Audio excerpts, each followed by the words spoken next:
Hello everyone, मैं पीयूष कुमार। आज आप लोगों को ट्रिगोनोमेट्री सेकेंड एक्सरसाइज के बारे में सीखेंगे, जो कि पिछले लेक्चर में हम लोग एक्सरसाइज 8.1 के बारे में सीखा था, जो ट्रिगोनोमेट्रिक रेशियोज था।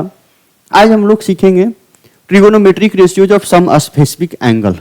तो ये ट्रिगोनोमेट्रिक रेशियो तो ठीक है, हम लोगों ने पिछले लेक्चर में हम लोगों ने किया था कि ट्रिगोनोमेट्रिक रेशियोज है, बट सर ये स्पेसिफिक एंगल क्या है? स्पेसिफिक एंगल क्या है? तो चलिए हम लोग देखते हैं। जैसे हम लोग अभी कुछ पहले सीखे थे, साइन थीटा था, ओके, कॉस थीटा था, बहुत ऐसे टैन थीटा लिख रहे थे। तो ये जो थीटा थीटा हम लोग लिख रहे थे, ये जो हम लोग थीटा थीटा खेल रहे थे पिछले लेक्चर में, तो ये थीटा का वैल्यू कुछ रख के बताओ ना। थीटा का हम लोग कुछ वैल्यू रखे, मान लिया जाए कि बहुत सारे रख सकते हैं आप। थीटा का वैल्यू हम लोग बहुत ले सकते हैं, 0 डिग्री ले सकते हैं, 1 डिग्री ले सकते हैं। सो इसी तरीके से बहुत सारे वैल्यू हम लोग थीटा का ले सकते हैं। मान लिया जाए कि लास्ट इनफाइनाइट तक बहुत सारे थीटा का वैल्यू ले सकते हैं। 90 डिग्री हो गया, 180 डिग्री हो गया। तो इसी तरीके से हम लोग थीटा का बहुत सारे वैल्यू ले सकते हैं। तो यहाँ पे काम हमको करना है, एक स्पेसिफिक एंगल के लिए करना है, ठीक है।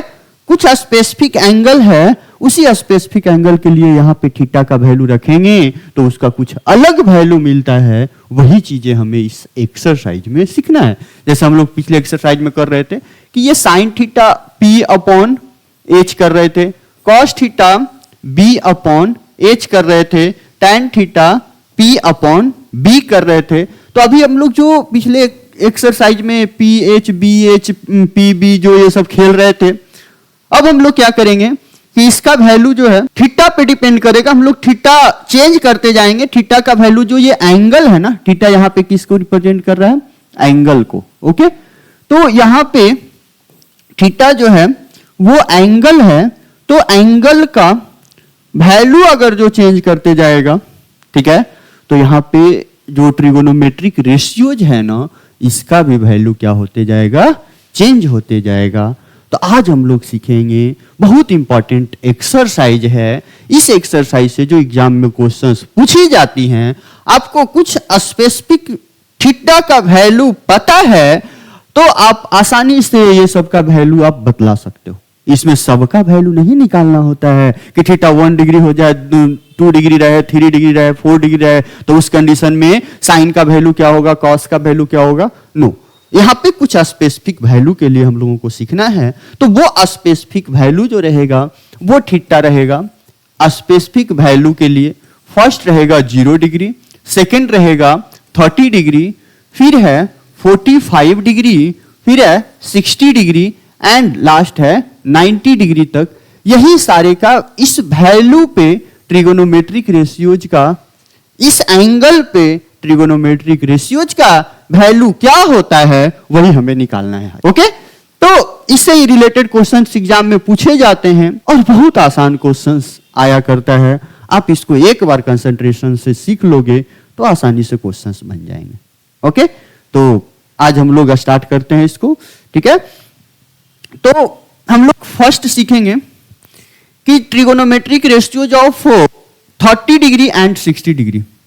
हम लोग जो भी चीजें इसमें सीखेंगे ना, वो प्रूफ करते हुए हम लोग सीखेंगे कि आखिरकार 30 डिग्री का वैल्यू क्या होगा, 60 डिग्री का साइन में क्या होगा, कॉस में क्या होगा, tan में क्या होगा। हम लोग 3 निकाल लेंगे तो 3 उसका उल्टा हो जाता है, अपोजिट हो जाता है, जो कि हम लोग पिछले क्लास में सीखे भी थे। तो हम लोग आज यहाँ पे लेते हैं trigonometric ratios of 30 degree and 60 degree.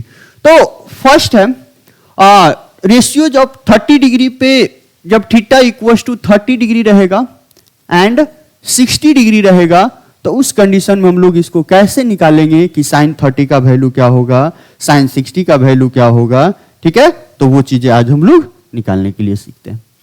तो इसको बनाने के लिए ये बहुत इंपॉर्टेंट है। मैं आपको अभी फिलहाल हम प्रूफ करके भी आपको मैं बता रहा हूं, और प्रूफ करने के साथ साथ हम लोग ये भी कर सकते हैं कि इसको बाद में याद भी कर सकते हैं कि इसको कैसे बनाया जा सकता है। तो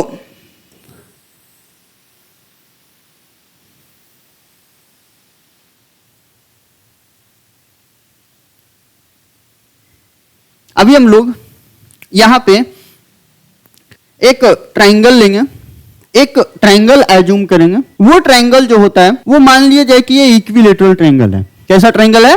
इक्विलेटरल ट्राइंगल है। तो हम लोग सॉल्व करेंगे, यहां पे लिखेंगे let triangle A B C equilateral triangle.